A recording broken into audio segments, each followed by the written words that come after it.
Juan Kapitulo 6, versikulo 35.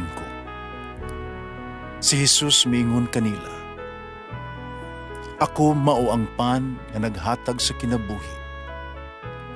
Ang muari kanako dili nagayod gutomon, ug ang mutuo kanako dili nagayod uhawon." Pan sa kinabuhi.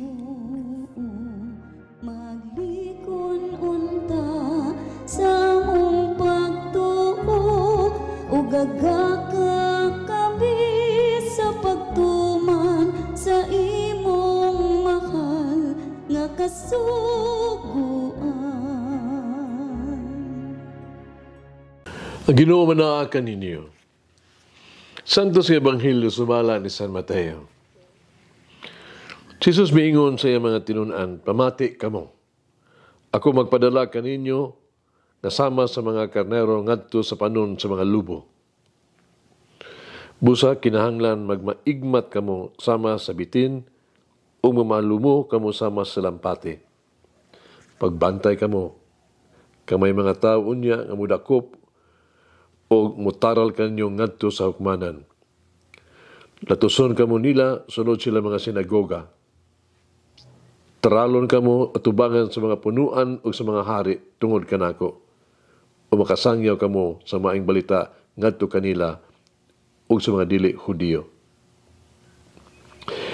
Kontralo na kamo ngadto sa hukmanan, ayaw kamo kabalakag unsa inyong isulti, kung saon ninyo pagsulti, kay inig abot na sa panahon, hatagan kamo sa inyong isulti, kay mga pulong nga inyo unyang isulti, dili inyo, kung dili iya sa Espiritu, sa inyong amahan, nga nagsulti diha kaninyo. Itugya kamo niya sa mga tao, ilang kauglingong mga igsuon aron patyon. Mausab kini ang buhaton sa mga amahan ngadto silang mga anak. Magigbatong usab ang mga anak sa ilahang mga ginikanan, ipapatay sila sa mga anak. Dumtan kamo sa tanan tungod kanako, apan maluwas ang magpadayon hantod sa katapusan. Kulutuson kamo nila sa usa ka lungsod, kagyo kamo ngadto sa laing lungsod. Sultihan ko kamo, nga dili pa ninyo mahuman ang inyuhang buluhaton sa tanang lungsod sa Israel, maabot na ang anak sa tao. Ang Ebanghelyo sa Ginoo. Pasalamati ang Ginoo, kay siya maayo, ang iyang gugma mulungtad, hangtod sa kahangturan. Pasalamati ang Diyos sa tanang mga Diyos, ang iyang gugma malungtaron. Pasalamati ang Ginoo sa mga Ginoo, ang iyang gugma malungtaron.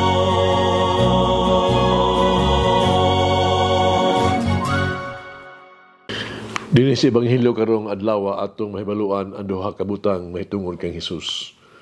Una, atong makita nga ang pagka-matulud-anon na Hesus. Wala siya panuko sa pagsulti sa iyang mga tinunan kung unsay ilang mapaabot gikan kaniya. Si Hesus wala maghatag og kahupayan, wala material comfort o mga rewards. Dili siya mohatag og mga pribilehiyo, pasalig niya na o piniling posisyon sa kinabuhi. Gibutang niya ang iyang baraha. No? Padayag, yag-yag yun niya.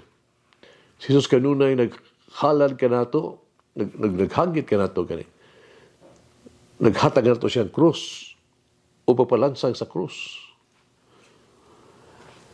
Si Jesus nagtawag ka nato dili lamang sa pagpaambit sa iyang himaya, kundi sa pag-uban usab kaniya sa iyang kasakit.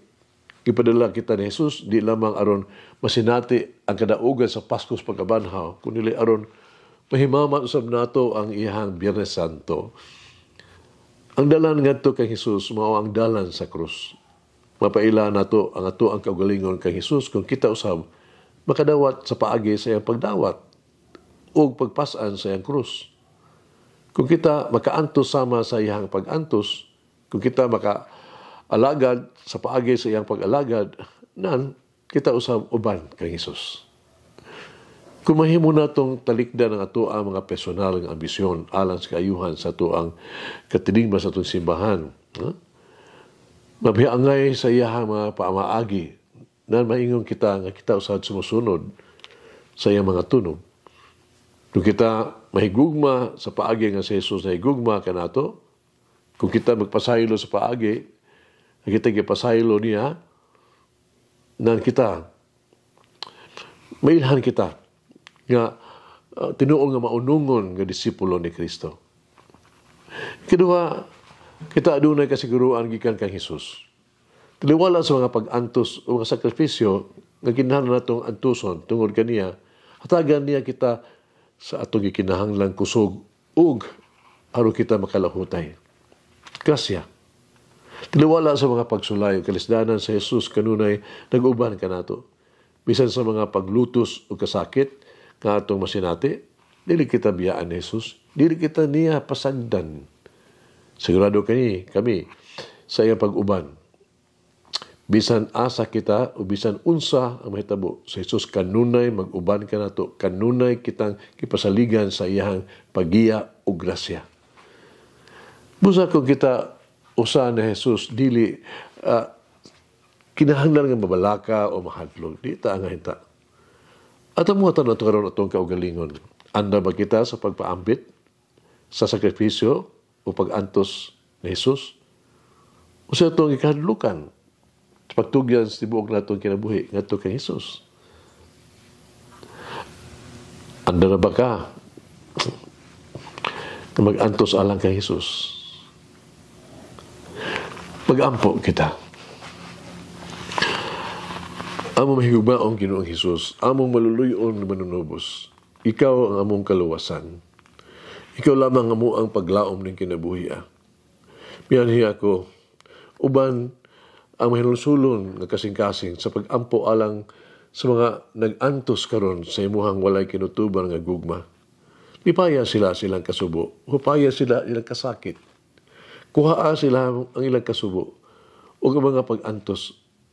Buhiyon unta nimo sila. Buhiyang espiritu, atagi sila sa dugang kusog. Gantihi ang ilahang mga sakripisyo. Kuha among mahigugmaong Ginoong Hesus. Kitugyan ko sila sa imong tabang. Kupti sila pag-ayo sa imong presensya o gugma. Ipataas sila. Giyahi sila. Aron sila mulahutay. Tuguti nga mabago ang ilaha sa mga hunahuna. Tuguti nga mabago ang ilahang kasing-kasing. Maligon. Na sila, karon kaya nila ang mga paraspunon o problema. Amen. Pumamere, niampo, uban ni kami. Aron kami maligon mo ikagon kaayo, walay kahadlok. Nga musunod, mahalat sa mong kinabuhi alang sa misyon sa imong anak ang kaluwasan. Manangin ang Diyos magagahong sa tanan, Amahan na Espiritu Santo. Amen. May the Lord of the divine mercy bless us all, heal us from all diseases and suffering. Ayun unta niya kita, tanang mga sakit na sa lawas o sa kalag, body and soul. In the name of the Father, the Son, and of the Holy Spirit. Jesus, I trust in you. Amen. Whoever eats the bread of life will never hunger, says the Lord. Kay galaan inyong nabati ang pagpaambit ug hamubong pamalandong sa pulong sa Dios pinaagi sa tulumanon, pan sa kinabuhi nga gidumala ni Monsignor Daddy Silva. Hangtod na usab sa sunod higayon, daghang salamat. The bread of life.